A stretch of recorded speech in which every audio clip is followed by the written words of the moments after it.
about the marketing concepts. Before starting that, I request you to kindly have a notebook and a pen in your hand.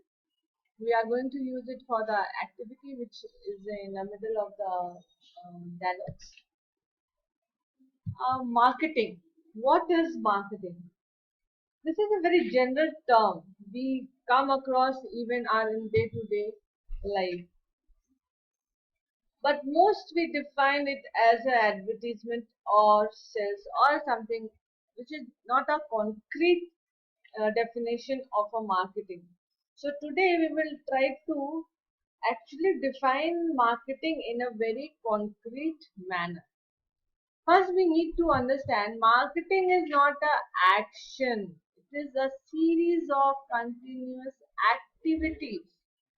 Since it is not a one-day activity, it is a continuous activity which company needs to do on the daily basis. It's covered past, present, future to to uh, to engage the people.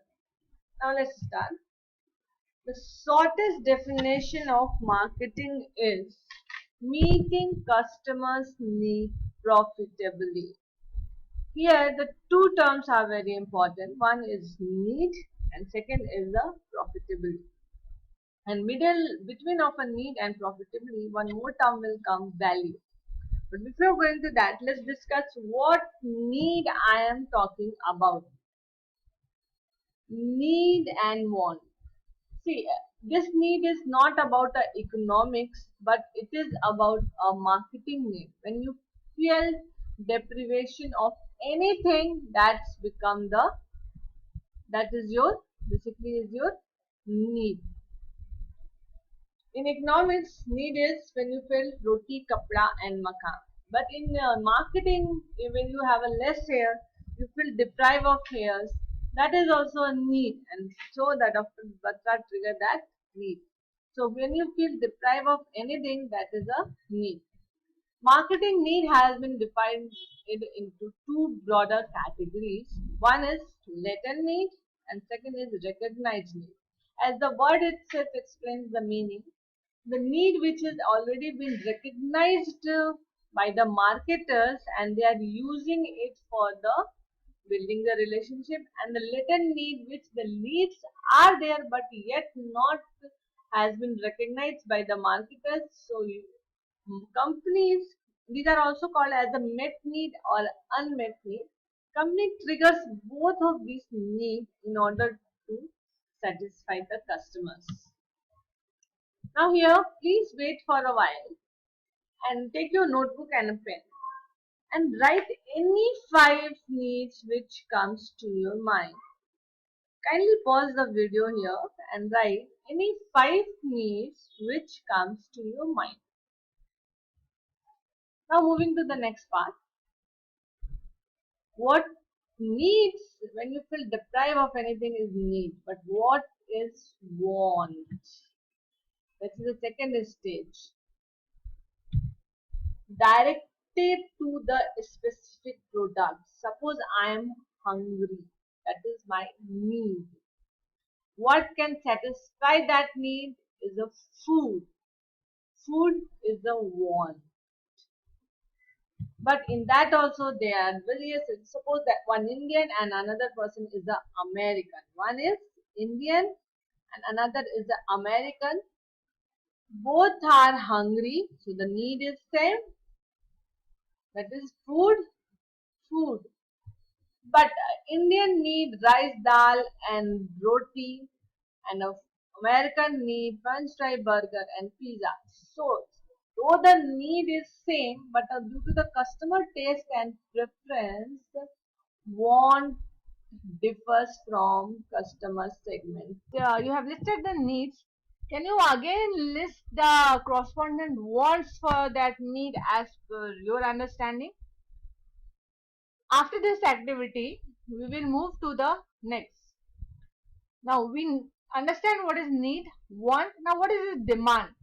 Demand is backed by the ability to pay, purchase and buy the product. Suppose I want to travel from Mira Road to Andheri. So my need is transport.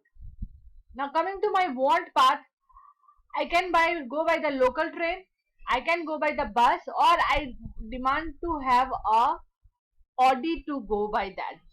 Now demand. Will I will able to buy Audi to travel from Mira Road to Andheri? If that is also is very important, need to be focused in the target segment. If the target segment is a very high profile, yes they can, but if it is a middle class, no, they will not able to. So for design marketer, it's essential to design the want which should be clubbed with the demand, so that it should be the customer satisfaction as well as profitable for the company.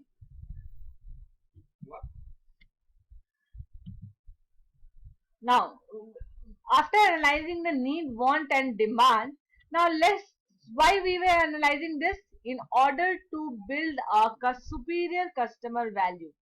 Now, what is this customer value? What we are talking exactly about this customer value? It is all benefits, either tangible or intangible, which customer believe to acquire with that product or a service. And it even to the cost here, cost is not only talking about the monetary cost, but it also cover the psychological and the physical cost borne by the customer to acquire that product or service. Let's take an example of a psychological cost. uh, how much effort I want to purchase a mobile phone, Nokia mobile, how much effort I will have to evaluate it is the other brand. That is a psychological cost. How much I will have to travel from my house to Big Bazaar. That is a physical cost. So these costs are also very important while the customer in the designing the marketing strategy. Actually, value proposition is a set of benefit promised to deliver to the customer to satisfy their need. For a few examples are like Big Bazaar. What is their value proposition? The lowest price. Head and Shoulders shampoo, anti-dandruff shampoo. So what is their value proposition? Dandruff-free hairs. Your the value proposition which was built by the company, it should be equal to the actual experience customer have after using the product. Then only he will be satisfied, otherwise it will lead to the dissatisfaction. Satisfaction is very important, as this satisfaction only will lead to the long term relationship with the customer. There is a small activity. Just stop the slide here, read it, and kindly solve it. This is another activity for you. Now, we have already discussed the need want and how need want help to build the customer value. And I have given you the brief that this customer value only help us to build a profitable relationship with the customer. Long-term profitable relationship. In this relationship, we try to satisfy the customer and we try to deliver the product which is most suitable to their need and want. And in return, in exchange, customer gives money to the company. Prior to money, there was a barter system in which we used to give the rice and other party will used to give you the wheat. This was the barter system, but nowadays the transactions are or the exchange are done in the form of a money. You give, you as a marketer, we are going to give the product or a service to the customer, and in return they are going to provide you the money, which will ultimately lead to the profits of the company. So what is marketing? Summarizing, it is a customer-centered activity in which we try to trigger the sense and responses of the customer, knowing their needs of the target market in order to deliver the satisfaction than the competitors. Thus, we can say Marketing is analyzing need, enhancing customer satisfaction by gaining a long-term profitable relationship. The reference were taken from the Philip Kotler and Kelvin